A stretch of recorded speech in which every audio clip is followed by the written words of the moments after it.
It's very hard. There is no hatred like the Palestinian hatred of Israel and Jewish people, and probably the other way around also. I don't know. It's not as obvious, but probably that's it too. So sometimes you have to let things play out, and you have to see where it ends. The sad part is there would have never been an attack on Israel, and there would have never been a counterattack on Gaza. Yeah. I mean, Gaza, what's happening to Gaza, it's just unbelievable. You've seen the images, heard the stories. No, it's horrible. It's horrible on both sides. What's up, it's Cinema Shogun here, and we have some very, very interesting information coming out of Taiwan this morning. Now, keep in mind, take this info with a grain of salt, because we are in the middle of a war. In the middle of a war, there's always misinformation and propaganda being spread all over the place. And just because this is a war between Israel and Hamas doesn't mean that other countries around the world won't hop on this situation and use this as an opportunity to spread propaganda against their enemies. I mean, for example, what was it, about a week and a half ago, Zelensky in Ukraine was blaming Putin for what's happening in Israel. He blamed Putin and Russia like they're the ones behind all of this. And then he begged for more money and credit and all that other good stuff. But anyways, we've been talking a lot about these tunnels in Gaza, right? How Hamas has built this intricate tunnel system under Gaza. Well, it's being reported in Taiwan this morning that members of the CCP, people from China, members of the Chinese military, Taiwan is claiming that China sent some tunnel digging experts to Gaza, and that China has been directly helping Hamas in Gaza to build these tunnels. Now, like I said, I don't know if this is true or not. Taiwan's on the verge of war with China. They're going to say things to make China look bad, and vice versa. That's happening all over the place. But this is what is being reported.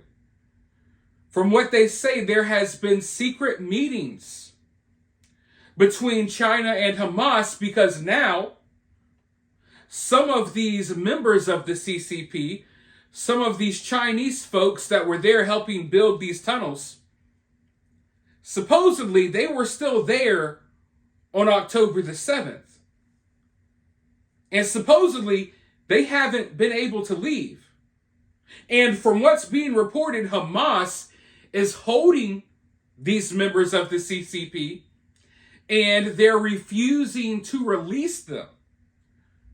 And behind the scenes, China is having meetings trying to negotiate the release of these people who they sent to help build these tunnels. Now, over in China and Japan, they are no stranger to tunnel warfare. You know, there were a lot of tunnel systems that came into play during World War II with Japan. China, they've been using tunnel warfare for a long, long time. So they definitely have experts in that region of the world. But right now we have an interesting situation on our hands, because if this is true, the CCP, China, they're trying to negotiate a way for Hamas to release these, I guess now you can call them hostages or prisoners. But here's the thing. For the most part, the U.S. has been overseeing the release of these hostages. How would the U.S. feel if Hamas releases these hostages who just so happen to be members of the Chinese military, who just so happened to be in Gaza helping build tunnels? That's going to be an interesting situation. That's going to be an interesting conversation, right? I would like to know what happens there, but for now, we don't know for sure if this is true or not. But speaking about China, you know, over the last couple of years, we have allowed China and Russia to grow very closely together. It was always in America's best interest to keep China and Russia as separated as possible. And for the longest, that's how things were. China and Russia, they weren't really that friendly. But over the past couple of years, they've been coming closer and closer together, and we have allowed that. And that's a big problem. Of course, America has always looked at Russia and China, not always, but in recent history, we look at them as our competition. We look at them as our main two threats, our main two enemies, if you will. So it was always a good thing that there was a split between the two, but now there's no longer that split. They've come together. And that's very dangerous for us. But what's happening over in the Middle East right now is it's starting to drive other nations and other countries and other groups together who had been separated and at odds with each other for a long time. And this is not good for America either. Because you see, the U.S., we have some allies over in the Middle East, if you want to call them that. We have some countries that aren't as hostile as others. But now, for the first time in years, sometimes in some cases, for the first time in history, some of these groups, some of these countries, some of these nations are coming together. They're having meetings. They're growing closer than ever. And that's very bad for us. For example, yesterday, for the first time in 11 years, the Iranian president and the Saudi crown prince had a high-level meeting. So Iran is having meetings with the Saudi prince. These two have not seen eye to eye. This is the first meeting in over a decade. But this conflict in Israel, it's bringing some of our enemies. It's not only bringing some of our enemies together, it's managing to bring our enemies together with what you would call our allies. And when our enemies and our allies are on the same page and they're all at odds with America, that's a recipe for disaster, right?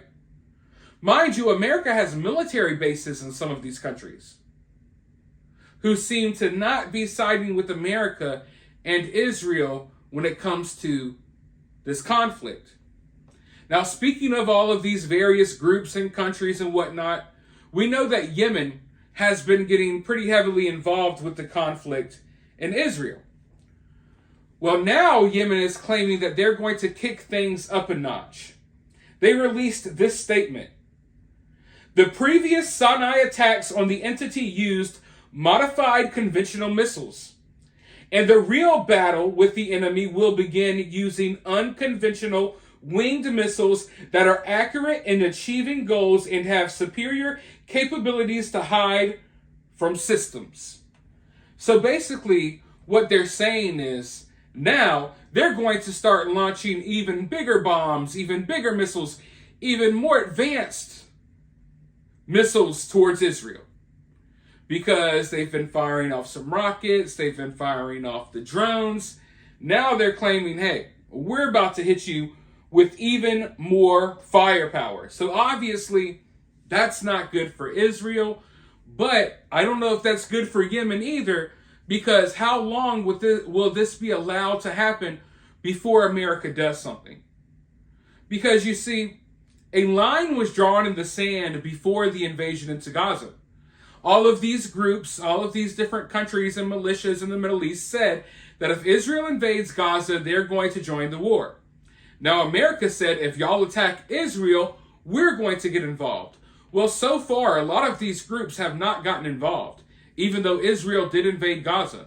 And so far, even though some of these groups have been firing missiles and drones at Israel, America hasn't really stepped in to do much either. They've shot down a couple of missiles, but that's about it. So both sides haven't really kept with their promises yet. And I'm just wondering what it's going to take. Because the longer this conflict plays out, the longer, the longer we have for a chance of something bad to happen that makes this go totally out of control. And as I've been reporting to you all for weeks now, American soldiers are under attack in Syria and Iraq on a daily basis. So I don't know what's going to happen there. But I do know what's happening in our own country. These angry mobs, these groups of protesters have taken to cities throughout America, throughout basically Western society. And they're going ham in the middle of the streets. And recently, they were actually outside KFC. They formed an angry mob outside of KFC and started banging on the walls, the windows, the doors, screaming, all this stuff. And my question is, what the hell does KFC have to do with what's happening in Gaza? Surely, if these people really cared about what was happening in Gaza, we would have heard from these people, I don't know, over the last 75 years. Instead of out of nowhere, they've come and now all of a sudden they want to voice their opinions and voice what issues they have with that conflict over there. It's funny because every time I talk about this war, I always get the comments, well, what about the history? What about 75 years of this? What about all the years of this? Yeah, true. But where were you during all of these years?